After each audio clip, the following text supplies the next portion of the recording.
Principal में ए आ गया, B आ गया, एफ एक्स आ गया, तो N H is equal to B minus A होता है, यानी N H is equal to 1 minus 0, यानी एन एच की वैल्यू 1। सही, कोई टेंशन नहीं, एन एच की वैल्यू 1 आ गई। अब फर्स्ट प्रिंसिपल से हम इंटीग्रेशन में या तो ये या ये, इन दोनों में से कोई भी चीज अपना सकते हैं, कोई फर्क नहीं पड़ता। एक काम करते हैं, ये अपना करके देखो, ठीक है ना, डजंट मैटर, उससे और इससे दोनों से सेम आंसर है, कोई फर्क नहीं। तो जो रिक्वायर्ड आंसर है it is equal to limit h tending to 0 h times sigma of F of A तो 0 आ गया, 0 प्लस आर एच यानी आर एच, आर की वैल्यू 1 से लेकर के आर की वैल्यू n तक की बात। सही है बात, याद है, थोड़ा आंसर बाजी। अब f x x square limit h tending to 0 h times F of x, input का स्क्वायर बाहर आता है, तो आर स्क्वायर एच स्क्वायर आ गया, ठीक है क्या, और इस पर सिग्मा तो लग ही रहा है, आर वेरी कर रहा है 1 से n तक। अब एच स्क्वायर तो अंदर सिग्मा के लिए कांस्टेंट है, उसको बाहर ले आओ, यानी limit h tending to 0 h cube of sigma r square, r varies from 1 से लेकर के n। अब सिग्मा ऑफ आर स्क्वायर की बात कर रहे हैं, अब वो अपन जानते हैं आर की वैल्यू 1 से लेकर के n तक, यानी sum of the squares of the first n natural numbers की बात होगी, उसका आंसर क्या होता है n into n plus 1 into 2n plus 1 divided 6। तो ठीक, ये वैल्यू ये बन जाएगा limit h tending to 0 h cube times n into n plus 1 into 2n plus 1 divided 6, limit h tending to 0। अभी जो h की पावर 3 है, एक h तीनों ब्रैकेट्स के अंदर में ट्रांसफर कर दे, एक h अंदर चला गया, तो ये बन गया nh, ये बन गया nh प्लस h, ये बन गया 2nh plus h whole divided 6। हम ऑलरेडी निकाल चुके हैं nh की वैल्यू 1 है, nh की वैल्यू 1 सब्स्टिट्यूट कर दो और h को 0 को टेंड करा दो, 1 nh is 1, 1 plus 0 is 1, 2 into 1 is 2, 2 plus 0 is 2 divided 6, answer आ गया 1/3। This is the process to calculate the value using the first principle of integration। आई बात समझ लो, एक बार अच्छे से देख लो, नहीं आया समझ दोबारा पूछेंगे।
आगे आंसर समझ में आ गया। एक क्वेश्चन मैं लिख रहा हूं, वो आप ट्राई करेंगे। क्वेश्चन है integral e power x dx, integral e power x dx a से लेकर के b, ये आपको बताना है वैल्यू क्या आएगी using first principle of integration. Integral a power x dx, e power x dx a से लेकर के b using first principle of integration.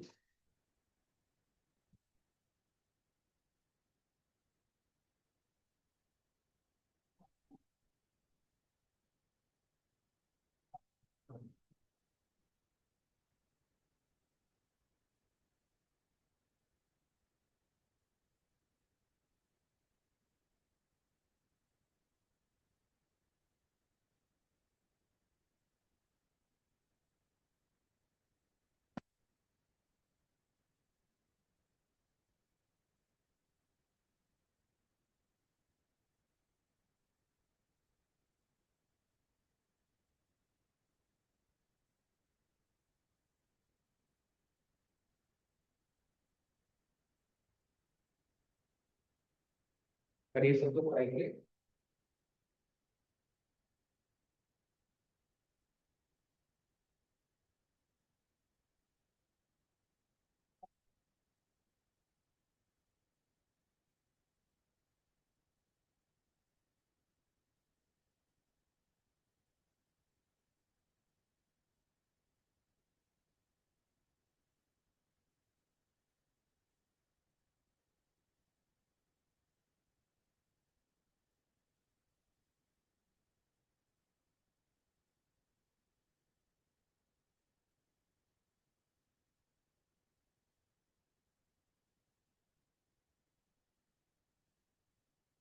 F x है ई पर एक्स,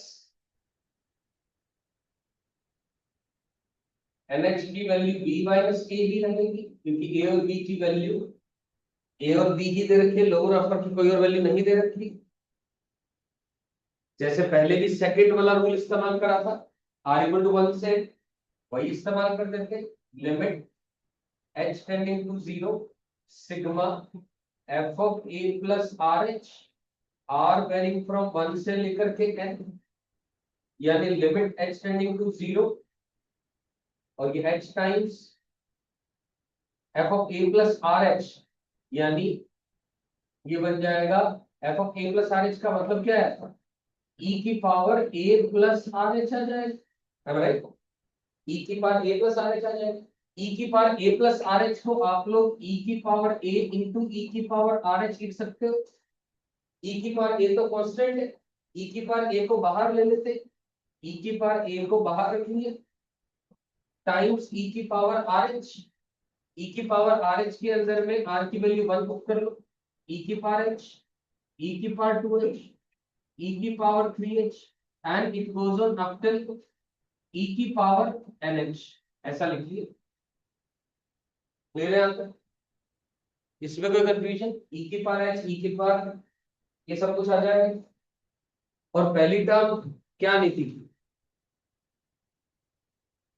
r इक्वल टू 1 से शुरुआत हो रहा था, तो e की पावर a प्लस h आ गया, सही, परफेक्ट है। अब ये क्या बन रहा है, एक जीपी बन गया, जीपी बन गया, बना दो, इसमें से कॉमन लेना ले लो, ऐसा भी लिख सकते हो, मर्जी है, एक ही बात है, आंसर कॉमन लोगे तब भी सही है, नहीं लोगे तब भी सही है। h इंटू ई की पावर a, तो n टर्म से जीपी का सम क्या होता है, a times of 1 minus r पर एन, तो 1 माइनस आर a, यानी फर्स्ट टर्म 1 माइनस का r, r क्या है e की पावर h, 1 माइनस r की पावर n, n क्या है नंबर ऑफ टर्म्स, तो ये क्या बनेगा e की पावर h होल की पावर n, यानी e की पावर nh बनेगा, होल डिवाइडेड 1 माइनस का r, यानी 1 माइनस का e की पावर h। सही है क्या, कोई कंफ्यूजन नहीं इसमें?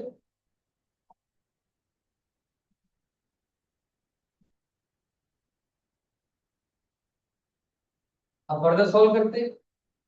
एक काम कर लेते, ऊपर नीचे से माइनस कॉमन ले लेते, limit h tending to 0, e power a तो कांस्टेंट एज इट इज रखिए। अब इसमें से माइनस कॉमन ले लेते हैं, e की पावर nh माइनस 1 आएगा, और nh कौन है, b माइनस a, तो e की power b minus a, minus का 1 लिख दिया। कितने पोर्शन की बात करो, ये वाला पोर्शन डन, ये वाला पोर्शन डन, और e की पावर h को एज इट इज रख लिया, डिवाइडेड बाय इसका माइनस कॉमन ले लिया तो यहाँ भी आएगा e पावर h माइनस 1, ऊपर का h वो नीचे आ गया, ध्यान से देखो, ऊपर वाला h नीचे आ गया, NH की जगह b माइनस ए पुट कर दिया, h टेंडिंग टू जीरो पर ये हमने पढ़ा हुआ, e पर x माइनस का 1 अपॉन x क्या वैल्यू होती है, 1 होती है, ये 1 हो गया, और जगह पर आप वैल्यू सब्स्टिट्यूट कर दें, e की पावर a टाइम्स e की power b minus a minus 1 into e power 0 which is 1 divided by 1, तो आंसर फाइनली आ गया e की पावर b माइनस का e की power a, that's your final answer. कोई डाउट है, confusion है, दोबारा बात करेंगे, पूछेंगे।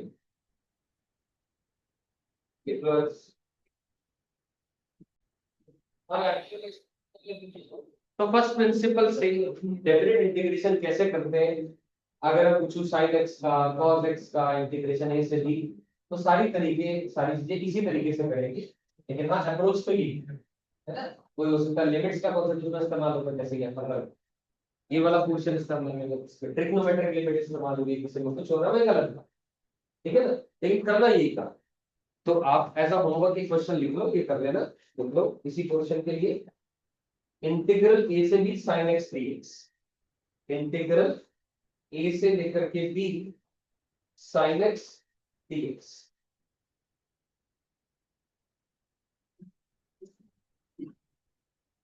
ठीक है ना, आंसर ऑब्वियसली आपको पता ही है, उसमें कोई खास बात नहीं है, फर्स्ट प्रिंसिपल से आपको करें। अब लिखिए आगे टॉपिक का नाम, मतलब अब एक्चुअल टॉपिक जो मैंने टॉपिक ऊपर हेडलाइन लिखाई थी, अब लिखो, इसके नीचे लिखो limits using definite integration, limits using definite integration,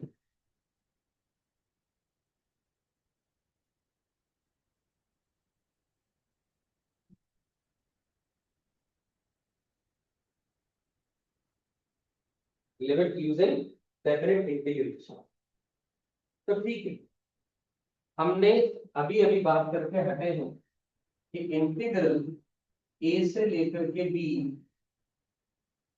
F x d x is equal to limit h tending to zero h times sigma of f of a plus are h, r equal to 1 से लेकर के n तक very कर। चलो जी, ये बात तो clear हो गई, इसमें तो कोई दिक्कत नहीं, तो हमने पढ़ लिया। अब नीचे लिखो in a special case, in a special case let a equal to 0 and b is equal to 1, a की वैल्यू 0 के इक्वल है और b इक्वल टू 1 है, तो NH की वैल्यू 1 माइनस 0 यानी 1 है, n इंफिनिटी को टेंड कर रहा है, h 0 को टेंड कर रहा है, ये ऑलरेडी अपन बात कर चुके हैं।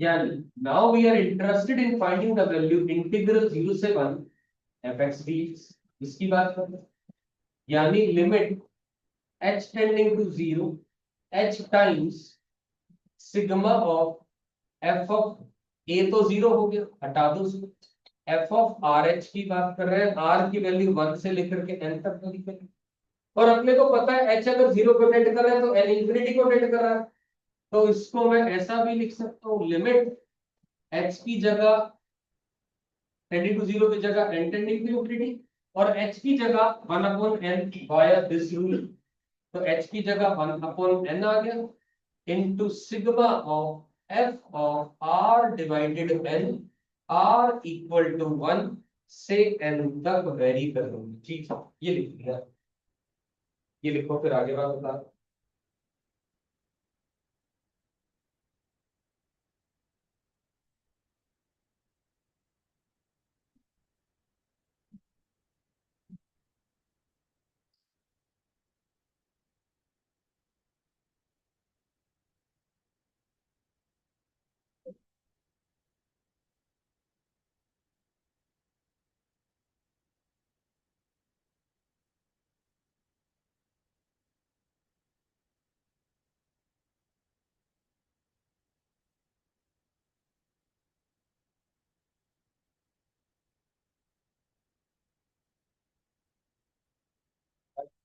समझ आगे बात है?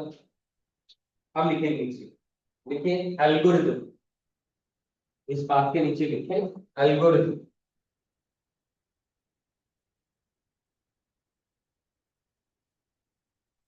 तीन बातें या 3 स्टेप्स फॉलो करने हैं। Point number 1, express the series, express the series in the form, express the series in the form, ये लिखो, इस फॉर्मेट में लेकर के आना है सीरीज। क्योंकि अभी तो मैंने आपको एक जनरल बात करी, क्वेश्चन स्पेसिफिक बात, सीरीज कैसे दी गई हो वो अभी बताना शुरू करो क्वेश्चन के थ्रू, लेकिन सीरीज को इस फॉर्मेट में ले आएंगे, ये पहला पार्ट है। कैसे लाएंगे वो भी सिखाऊंगा। Point number 2, replace sigma by integration 1 by n by dx r by n by x।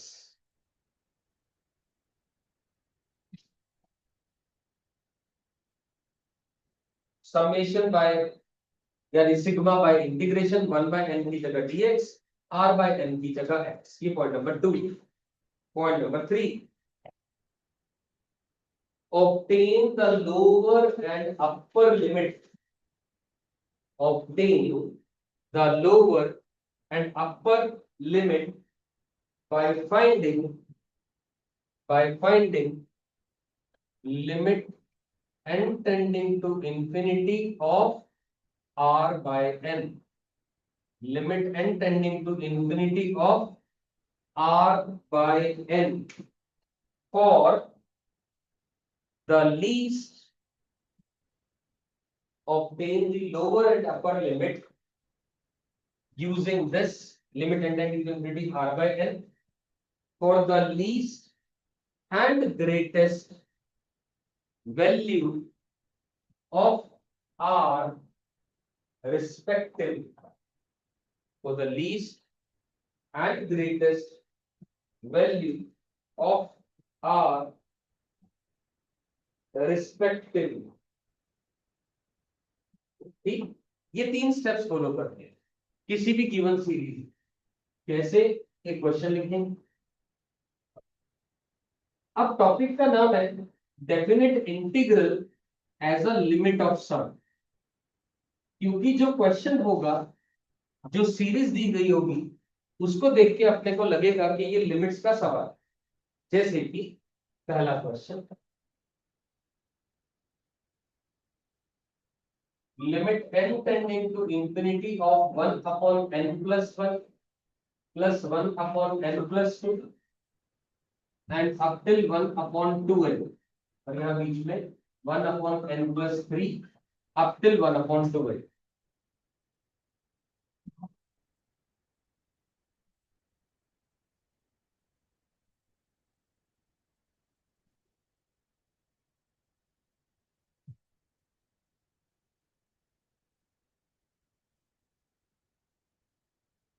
One over n plus one, one over n plus two. अब देखो कहीं से भी ये क्वेश्चन हमें नहीं लग रहा कि डेफिनेट इंटीग्रेशन का सवाल है। इस क्वेश्चन को देख करके सैंडविच थ्योरम की जरूरत है। याद, सैंडविच थ्योरम में हम क्या करते थे, जो गिवन फंक्शन था उससे एक बड़ा फंक्शन और उससे एक छोटा फंक्शन क्रिएट करते थे, इसकी लिमिट निकालते थे। दोनों अगर बराबर है तो हम कह देते कि बीच वाले की आंसर यही है। अगर बराबर नहीं आती थी तो इसका मतलब हमारा जो सिलेक्शन है इससे बड़ा और इससे छोटा फंक्शन का, वो कहीं ना कहीं गलत है। यही बात थी इसके अंदर। अब पेपर में आपके पास सवाल आएगा तो आपको समझ नहीं आएगा कि definite integral is limit of sum का सवाल है या ये सैंडविच थ्योरम का क्वेश्चन है, ये समझ नहीं रहे। ऑब्वियस सी बात है, आप सबसे पहले उसको एज अ सैंडविच थ्योरम से ट्राई करना चाहे करें, उससे आंसर आ जाए तो वेल एंड गुड, बात ही खत्म हो गई है। लेकिन वो इस बात पे डिपेंड करेगा कि आपका सिलेक्शन बड़े और छोटे फंक्शन का सेम है कि नहीं, और दोनों की सेम लिमिट आ रही है कि नहीं आ रही। मेरी बात समझ में आ रही? जैसे कि सैंडविच में हम क्या करते थे, एक बार इससे बड़ा और इससे छोटा फंक्शन क्रिएट करने के लिए यहाँ क्या आ रहा है, n plus 1 n plus 2 n plus 3 अब फिर n प्लस n तक जा रहा है। हम क्या करते थे, एक बार सभी में नीचे 1 लिख लेते थे, n plus 1 n plus 1 n plus 1, और एक बार सभी में नीचे n plus n n plus n n plus n लिखते थे, यही करते थे ना हम लोग। अब मेरी बात नहीं समझ रहे, इससे छोटा और इससे बड़ा फंक्शन 1/n+1, ये भी n+1, ये भी n+1, सारी जगह n+1, n बार तो n/n+1 लिखते थे एक तरफ, और सब जगह नीचे 2n, ऊपर ये ऐसा लिखते थे, है ना। 1/n+n, 1/n+n, n+n, n+n, ऐसा कुछ लिखते थे। याद आ रही है बात कि नहीं आ रही है बात? सैंडविच थ्योरम की बात करूं, अगर मैं इसकी लिमिट निकालू n टेंडिंग टू इंफिनिटी पर, ये वैल्यू 1 आ रही है, इसकी लिमिट निकालू, ये वैल्यू 1/2 आ गई, ये दोनों बराबर नहीं, तो सैंडविच से इसका आंसर नहीं है। मेरी बात समझ क्लियर होगी बात? मतलब ये आपको बताने का, समझने का तरीका है, given question can be done by sandwich और limit as a sum. Clear होगी बात? समझ में आ गई बात पक्का? अब क्या करें अब, और मैं ऐसा नहीं कह रहा कि ये क्वेश्चन लिमिटेड सम से होगा तो इससे नहीं होगा, इससे होगा तो इससे नहीं होगा, ऐसा कुछ भी नहीं है, दोनों से हो सकता है, लेकिन डिपेंड करता है सिलेक्शन के ऊपर। क्लियर हुई बात? ये अब लिमिट लगा दी मैंने n टेंडिंग टू इंफिनिटी, इसकी जनरल टर्म की बात करूं, सिग्मा ऑफ 1/n+r आ गया, r की वैल्यू 1 से लेकर के n तक की बात होगी, 1/n+1, 1/n+2, अब 1/n+10 कितनी होगी। अब मैंने क्या कहा यहाँ पर, सबसे पहला स्टेप एल्गोरिथम का खोलो, आपने फंक्शन क्रिएट करना है r/n। सबसे पहला स्टेप क्या कह रहा है, f(r/n) क्रिएट करना है। हम क्या करेंगे, और यहाँ पर 1/n तो 5 था मेरे ख्याल में, नहीं 1/, ये तो जनरल टर्म की बात, ये था ठीक है ना, n टेंडिंग टू इंफिनिटी। हम क्या करेंगे, limit n tending to infinity, n common ले लेते हैं इसमें से, इसमें से n कॉमन ले लेंगे, वो तो बाहर रखा जा सकता है, अंदर तो सिग्मा में तो r वही कर रहा है, n नहीं कर रहा। तो सिग्मा ऑफ 1 प्लस यहाँ आ गया 1, यहाँ आ गया r/n। समझ में आती है? r की वैल्यू 1 से लेकर के n तक इंटैक्ट है। अब कंपेयर करो स्टेप नंबर 1 से एल्गोरिथम का, मैंने लिखा रखा है वहां पर कि r/n का फंक्शन क्रिएट करेंगे, limit n tending to infinity 1/n और f(r/n), ये क्रिएट हो गया। दूसरा स्टेप कहता है ये चीजें फॉलो करना। दूसरा स्टेप के लिए हमने क्या करा, इस सिग्मा की जगह इंटीग्रेशन लगा दी, r/n की जगह x 1/1 प्लस x लिख दी, 1/n की जगह dx लिखना था, dx लिख दिया इसकी जगह, लिमिट का क्वेश्चन इंटीग्रेशन में कन्वर्ट हो गया। और थर्ड स्टेप क्या कहता है, limit tending to infinity r/n को सॉल्व करके लोअर और अपर लिमिट निकालो। r की लोअर वैल्यू कौन है, 1, limit tending to infinity 1/n, answer is 0। और r की सबसे बड़ी वैल्यू क्या है, n, n/n क्या हो गया 1। ये क्वेश्चन का आंसर सॉल्व हो गया, ln ऑफ 1 प्लस x, ये बन गया कहां से कहां तक, 0 से 1। लिमिट लगा दो, ln ऑफ 2 माइनस का ln 1, ln 1 तो 0 होता है, ये आ गया ln 2 इज फाइनल आंसर। बिल्कुल सिंपलेस्ट भाषा में definite integration as a limit of sum को कैसे सॉल्व करते हैं, ये अपन सीख लिया।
चल आगे समझ, 100% क्लियर है सभी?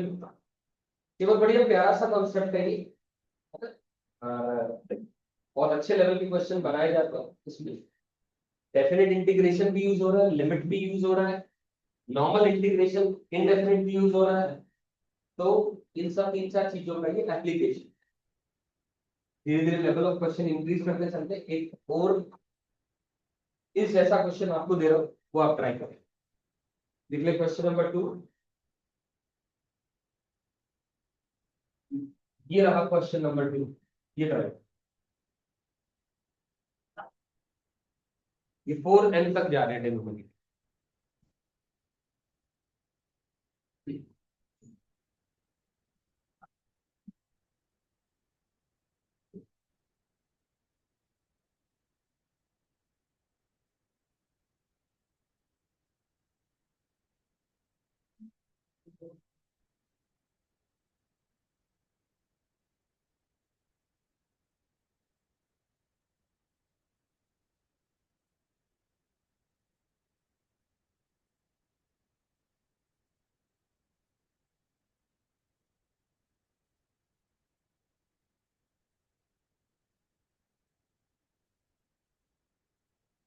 करेंगे सब लोग, अटेम्प्ट करेंगे।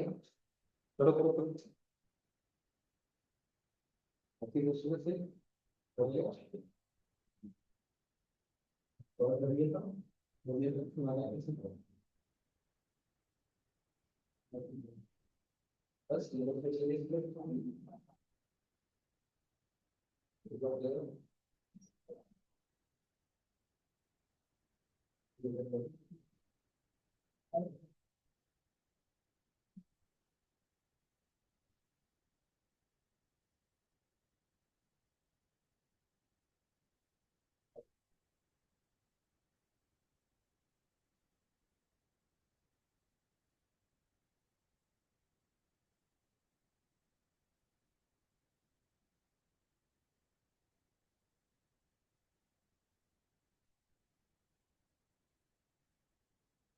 अरे वो 3n तक जा रहा था, बस 2n तक, अब ये 4n तक जा रहा है। लिमिट्स में तो बदलाव है, क्या है? जनरल टर्म सेम रहेगी, लिमिट्स में ही चेंज आएंगे।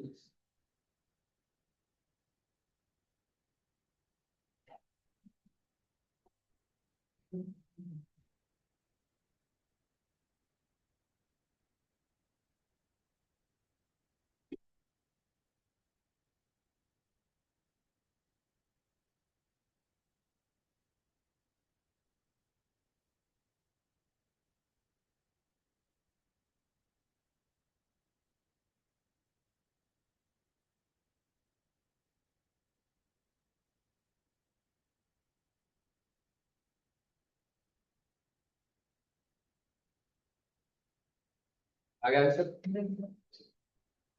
11 4 आया, कुछ सही।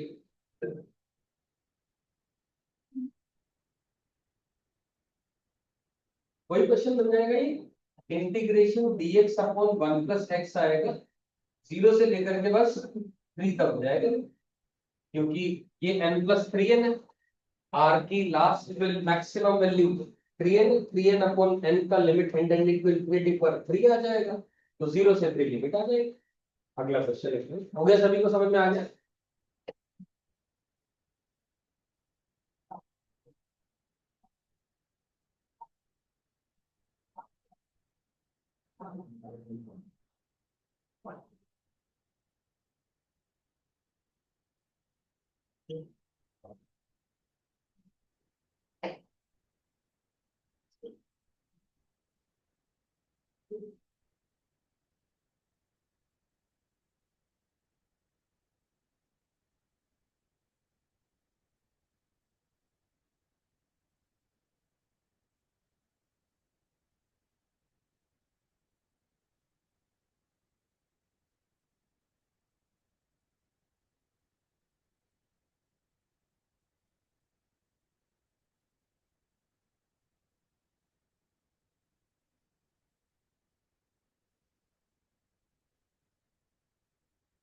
तो इसकी जनरल टर्म लिख लेते हैं, √1 प्लस √2 अप टिल 2√n। क्या लिखेंगे इसमें general term? Limit n tending to infinity sigma of √r upon n√n, नीचे इंटैक्ट है। r की वैल्यू कम से कम 1 से लेकर के कहां तक जा रही है? 4n तक जाने, अंदर में 2 जाएगा तो 4 चला जाएगा, under root of 4n will be 2 root n। अब इसको एल्गोरिथम लगा देंगे, n tending to infinity, 1 over n बाहर आ गया, sigma of under the root of r by n लिख दिया, r इक्वल टू 1 से लेकर के 4n, इंटीग्रेशन में चेंज कर दो, under the root x dx, इसकी जगह x अंडर रूट, इसकी जगह dx, लोअर वैल्यू r की 1, 1 upon n, n tending to infinity 0, 4n upon n 4, x पर हाफ का इंटीग्रेशन x की पावर 3/2 डिवाइडेड बाय 3/2, और लिमिट लगा देनी है 0 से लेकर के 4, सॉल्व कर दो, ये है आंसर।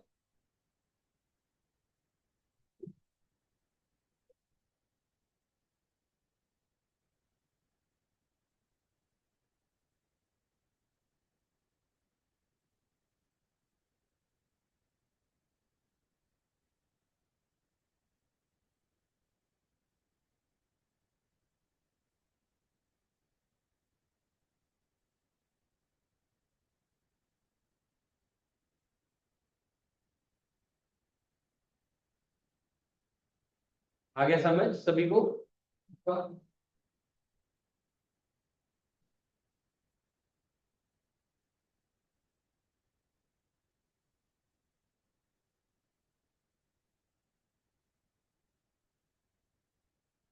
अगला क्वेश्चन लिख रहा हूं।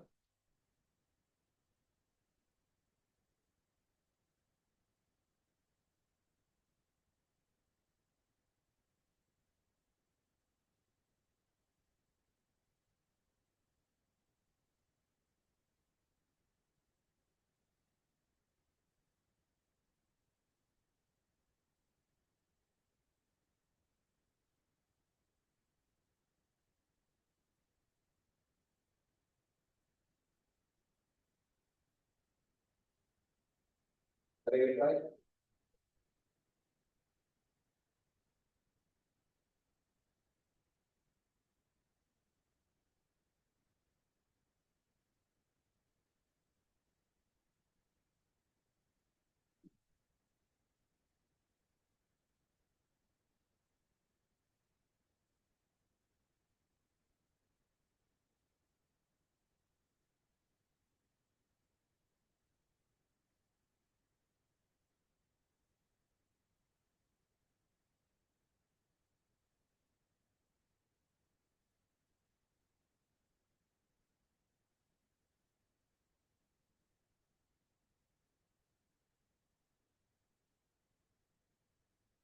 चलिए इस क्वेश्चन को करने के लिए क्या करेंगे, 1/n तो ऑलरेडी क्रिएटेड है,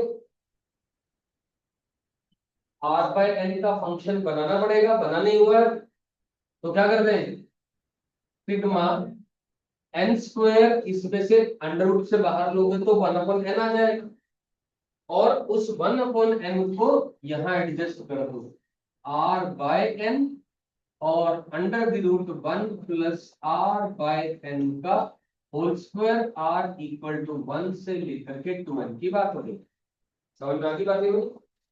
क्लियर? r/n ये रहा, यानी इसको इंटीग्रेशन बना दो, r/n की जगह x, 1/n की जगह dx, under the root of 1 plus x square, lower limit है 1, 1 अपॉन n 0, अपर लिमिट है 2n, 2n अपॉन n यानी 2। इसको सॉल्व करके बताओ क्या आंसर आया।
क्या करेंगे अब इसमें, पुट कर दो 1 + x² को t², x dx बनेगा t dt, 0 पुट करो तो ये वैल्यू 1, 2 पुट करो 5 तो √5 dt, x dx की जगह t dt divided by t, ये कैंसिल आउट हो जाएगा, सॉल्व कर दो आंसर,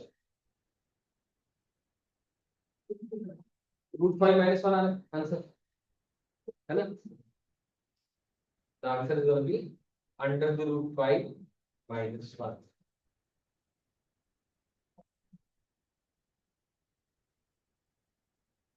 क्लियर, कोई कंफ्यूजन, कोई tension?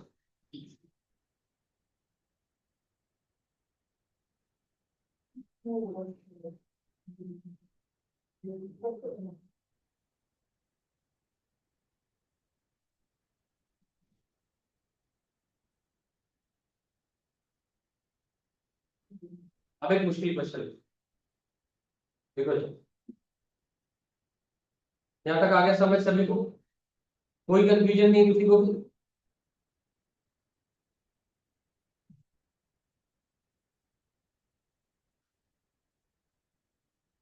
Limit n tending to infinity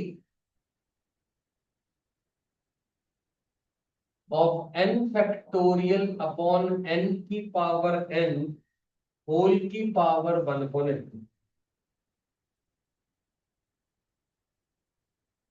n factorial upon n power n whole raise to the power of 1/n।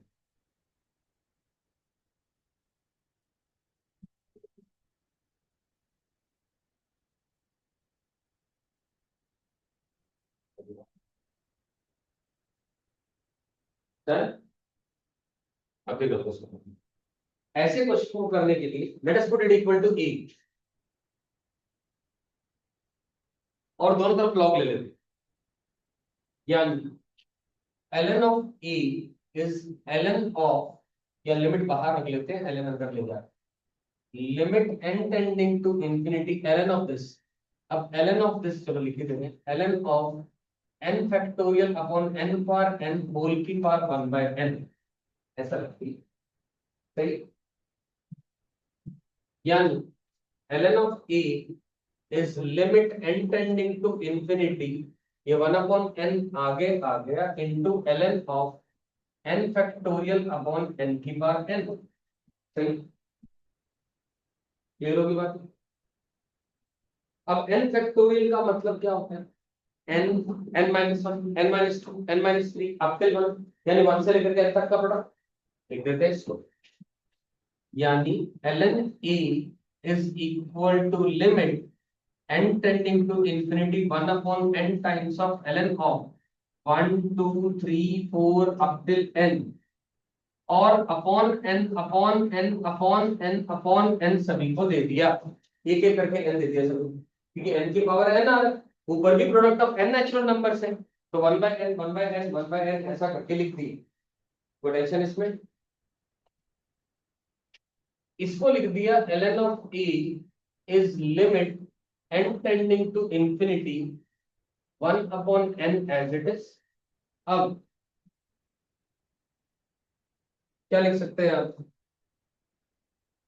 ln of 1/n, ln of 2/n, and it goes on up till ln of n/n, ln of a b c d up till n, ln a plus ln b plus ln c plus ln d up till चलता चला जाएगा, ऐसा लिख सकते हैं, बताइए यहाँ तक क्लियर, कोई कंफ्यूजन?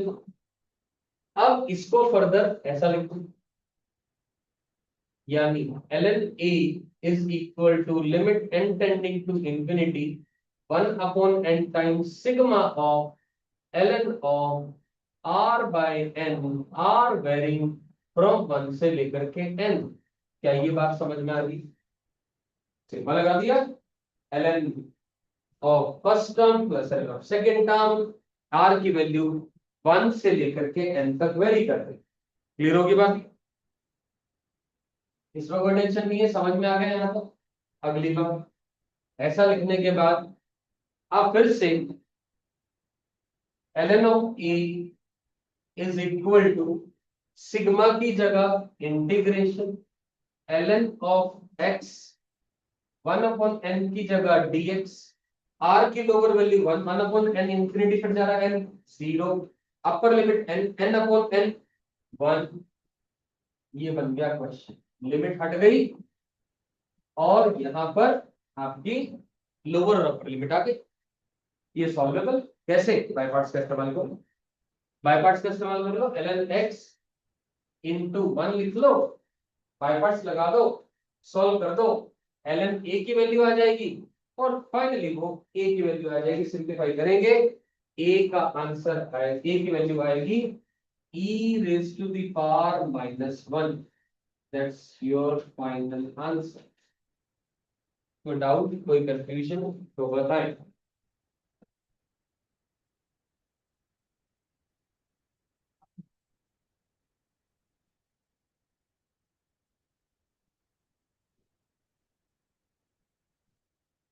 हाँ जी, क्लियर हो गया सभी?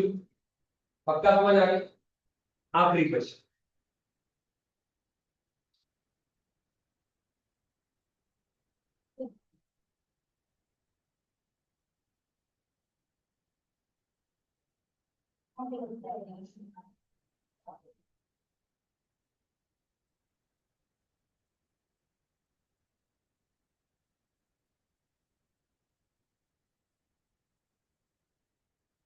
Question is limit n tending to infinity n factorial upon n की power n whole raised to the power 2n power 4 plus 1 divided by 5n power 5 plus 1। ये क्वेश्चन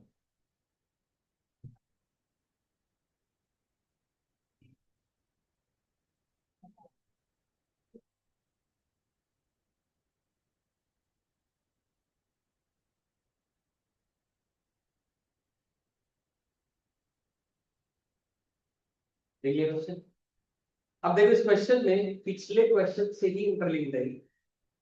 वहां क्या था? n factorial upon n power n whole raise to power 1 का n था। तो एक काम करो, limit n tending to infinity n factorial n power n 1 power 1 by n whole raise to the power एक और ऊपर n ले जाओ 2n power 5 plus n divided 5n power 5 plus 1। ऐसा लिख दिए, n से मल्टीप्लाई डिवाइड कर दिया पावर से, खत्म हो गया क्वेश्चन। ये ऑलरेडी आंसर आपने निकाला हुआ। क्या इसका आंसर? इसकी लिमिट अलग निकल गई, इसकी लिमिट अलग निकल गई। इसका आंसर क्या है? e की पावर -1। इसका आंसर क्या आएगा?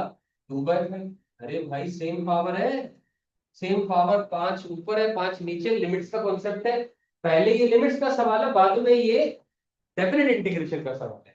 तभी तो टॉपिक का नाम है definite integration as a limit of sum. समझ आई मेरी बात? तो वहां से ये क्वेश्चन आ गया, आंसर आ गया e raise to the power -2/5। Done होगी बात। और यहाँ आपका ये टॉपिक एज वेल एज ये चैप्टर यहाँ खत्म होता है।